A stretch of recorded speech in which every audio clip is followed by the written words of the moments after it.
Hello and welcome to another update video about Bitcoin. In this particular video, I only want to follow or focus on the short term because in the last video I discussed the different scenarios that are possible.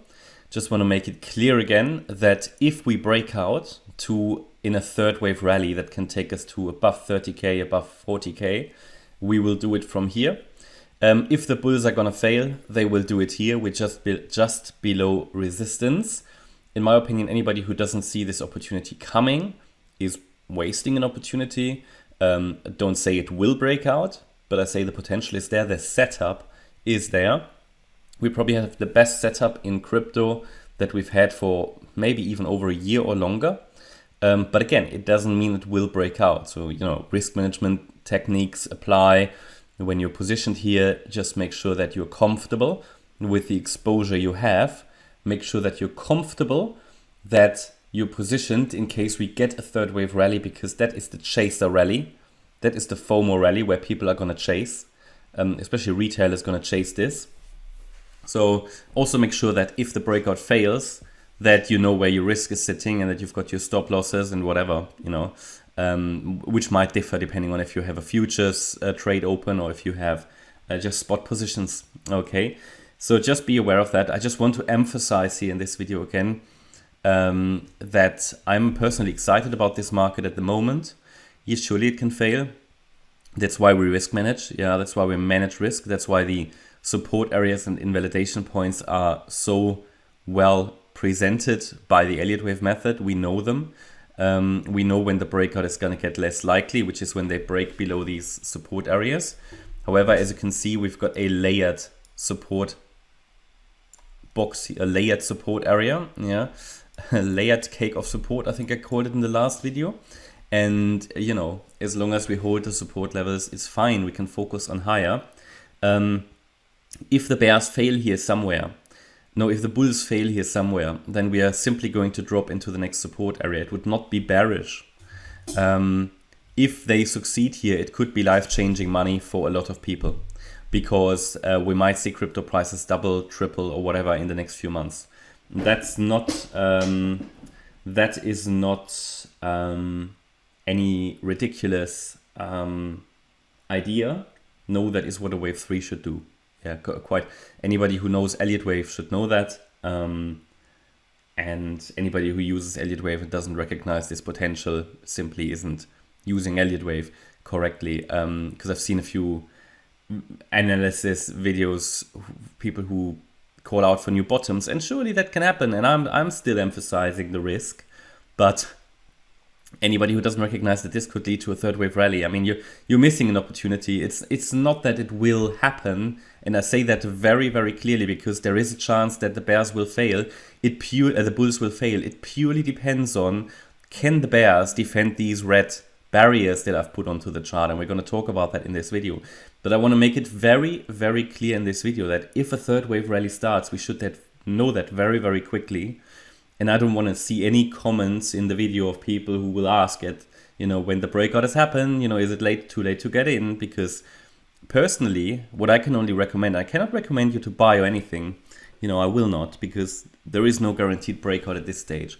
But everybody should at least have thought about the question for themselves if they want to ride this third wave rally, if they are willing to ride that third wave, or if they don't want to ride the third wave, and that's a decision, and just know that it can fail, and if it fails, just make sure that you are sized accordingly and that you know where the risk is sitting and that you have your position sizes adequately, and that in case the breakout fails, that you don't, mess up your account, and that you just follow basic risk management techniques that we talk about in a membership as well, but other people talk about them as well. Just make sure you size accordingly, according to your portfolio size, and put your stop loss where possibly invalidation points are. I mean, that's all I can say really, quite generally, because I can't give financial advice, and I don't know if the breakout will succeed. We're pretty much at a key juncture here. But I need to emphasize that, because then people will say, "Oh, you didn't talk about it." No, I need to make it very clear. I'm actually quite excited about the market, but I'm tempering my my language because I know that people are blowing up their accounts, right? I can't it needs to, I need to point out the potential here, but also I need to make sure that you understand the risk, that there is no guarantee for a breakout. There just isn't. But what I can tell you that in my opinion, there's the best setup for a breakout that we've seen in a long time. And that even if the breakout here fails, it's not going to be bear mode. It just means we're going to go deeper into one of the support areas, which might be another possibility to buy a dip if anybody would choose to.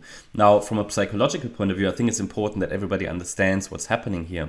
So you can pretty much guarantee that we will have some tight stops above these levels of people who sold short.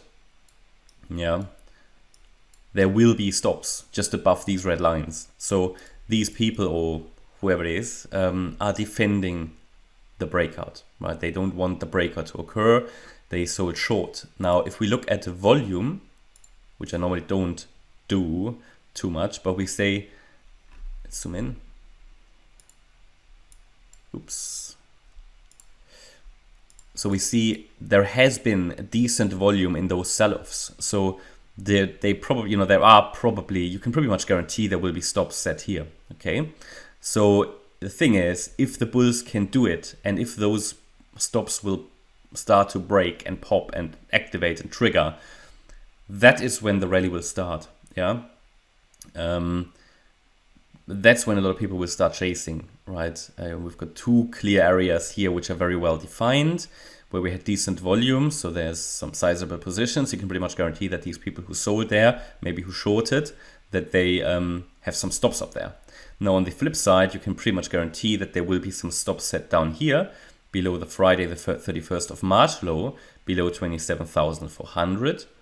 And those will be the people who went long. All right, so it will be, the bulls and the bears are fighting here about the breakout. Now, I don't know who's going to win, but the setup is certainly there, and it's a chaser setup. It's a FOMO setup if the stops are going to fail, especially as we are going to go to basically the highest point. If we break above those levels, we're going to go to the highest point that we've been in for whatever, over a year. Need to double check that, but I think it pretty much is. The people who, for example, entered here, they might have, well, no, it could even be here. So obviously you will have some stops down here, but they might have set it here now, right? Readjusted the stop to the last swing low. So again, it's stop losses on both sides, pretty clearly defined areas, and especially in my opinion to the upside if they break, because the setup is there, it's gonna, it's gonna go, right?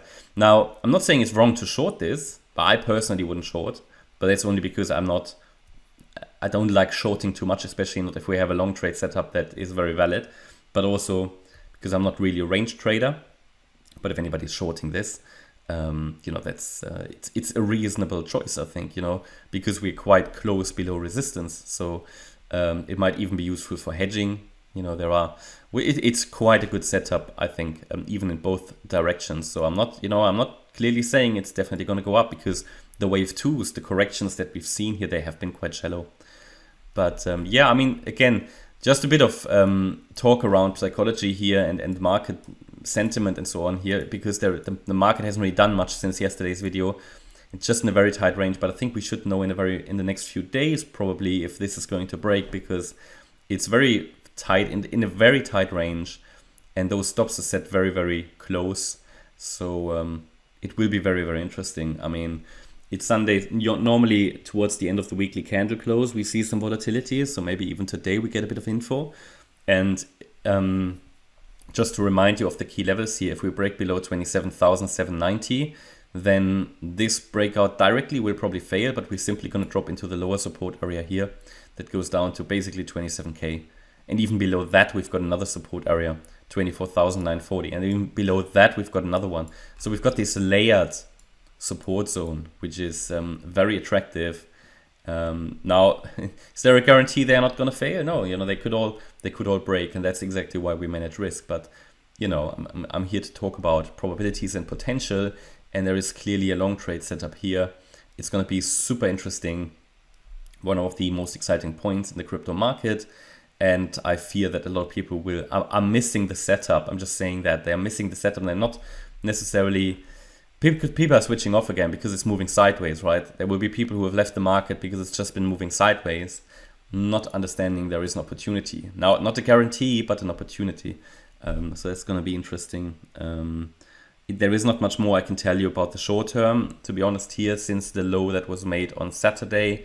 It's just rallied in 3 waves as it seems. So this looks a bit like a triangle, again getting squeezed here into a triangle of sorts, and so that even looks a bit like a descending triangle. Now again, we haven't reached the support area yet for this correction. So I mean, we are in support, but we haven't reached the standard fib support. So that means this has been very shallow, but it could very well be that maybe all of this was wave A, right? This here is a B wave triangle. That's certainly possible, and we might still do that C wave down. That's absolutely reasonable and possible because we haven't so far reached that standard fib zone. But then again, we've seen Bitcoin do those shallow retracements now in the last few days and weeks. So yeah, I'm saying I think it's going to be, the next few weeks will be super interesting in crypto.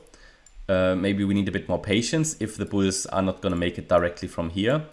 But if they're going to make it, then we can fasten the seatbelts. I think that's the best to put it. Just need to make sure that people don't think there is a guaranteed breakout, because there isn't. But the potential clearly needs to be highlighted here. Because I know what happens if the breakout occurs. Many people will be caught out, even though we talked about it. And if the breakout doesn't happen, a lot of people will be caught out because they didn't manage risk. But that is, unfortunately, an individual decision how you do that. Yeah, let's see. That's it's certainly interesting. And today in the member live stream, we're going to talk about trading mindset. So if you're interested in joining that, then yeah, check out the channel membership. It's 5 p.m. UTC. So yeah, maybe you're interested. Hope you liked the update. If you did, please hit the like button, leave a comment and subscribe. And if you really like the content, then please check out the channel membership. Thanks a lot for watching. Bye-bye.